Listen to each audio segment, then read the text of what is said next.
masih bingung nih mengenai tentang beriman kepada kitab-kitab Allah.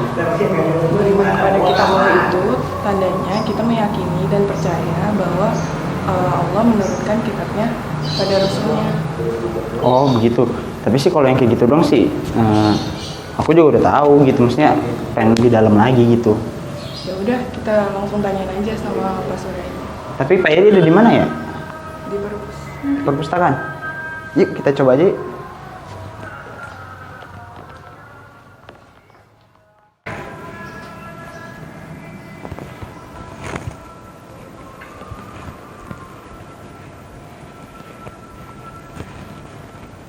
Assalamualaikum Pak Edi.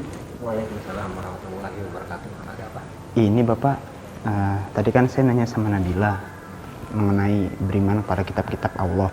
Tapi Nabila menjawabnya iman kepada kitab-kitab Allah itu kita hanya sekedar meyakinkan bahwa Allah menurunkan kitab-kitabnya kepada para nabi dan rasulnya.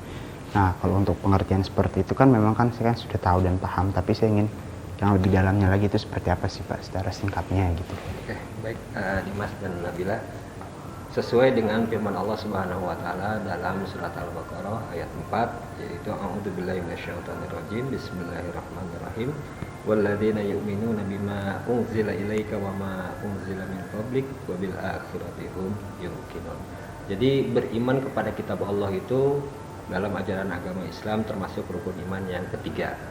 Kemudian kitab Allah itu ada 4. Yang pertama kitab Taurat diturunkan kepada Nabi Musa, yang kedua kitab Zabur diturunkan kepada Nabi Daud, yang ketiga kitab Injil diturunkan kepada Nabi Isa, dan yang terakhir adalah kitab suci Al-Qur'anul Karim. Diturunkan kepada siapa? Pada penutup para nabi yaitu Nabi besar Muhammad Shallallahu alaihi wasallam.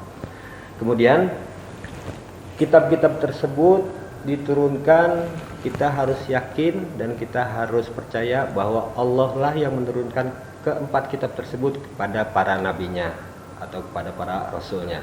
Jadi bukan karangan Nabi Musa, bukan karangan Nabi Daud, bukan karangan Nabi Isa, dan bukan karangan Nabi Muhammad SAW. Keempat kitab ini kita harus beriman dan meyakini bahwa 4 kitab tersebut adalah Allah yang menurunkannya melalui malaikat Jibril untuk disampaikan kepada para nabi dan rasul tersebut. Kemudian tugas nabi dan rasul tersebut menyampaikan kepada umatnya. Ada pertanyaan seperti ini, Pak, bagaimana cara kita mengimani dengan 3 kitab itu, yaitu kitab Taurat, Zabur, dan Injil? Untuk kita sekarang saat ini, untuk 3 kitab tersebut, kita hanya percaya dan yakin saja bahwa Allah yang menurunkan kepada ketiga nabi tersebut. Berbeda dengan Al-Quran. Kalau Al-Quran itu sebagai pelengkap kitab-kitab sebelumnya. Artinya Al-Quran itu berlaku dari sejak diturunkan sampai hari kiamat nanti, ya. Jadi sampai hari kiamat kita tidak perlu mempelajari kitab Zabur, Injil, dan Taurat sampai mengikuti apa yang ada di isi kitab tersebut. Kita hanya yakin aja bahwa Allah menurunkan 3 kitab tersebut kepada para nabi tersebut.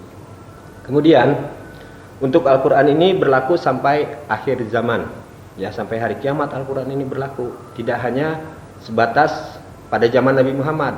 Kalau kitab Taurat ketika Nabi Musa-nya meninggal, kitabnya sudah tidak berlaku. Kemudian kalau kitab Zabur ketika Nabi Daudnya meninggal, kitabnya tidak berlaku.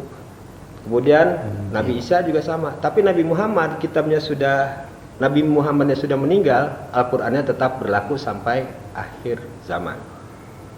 Jadi kesimpulannya, beriman kepada kitab Allah itu adalah kita mempercayai dan meyakini bahwa Allah Subhanahu wa taala menurunkan kitabnya pada para nabi dan rasul untuk disampaikan kepada umatnya.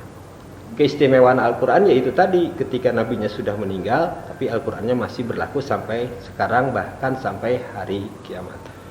Sampai sini ada yang mau ditanyakan lagi? Oh, seperti itu ya Pak ya.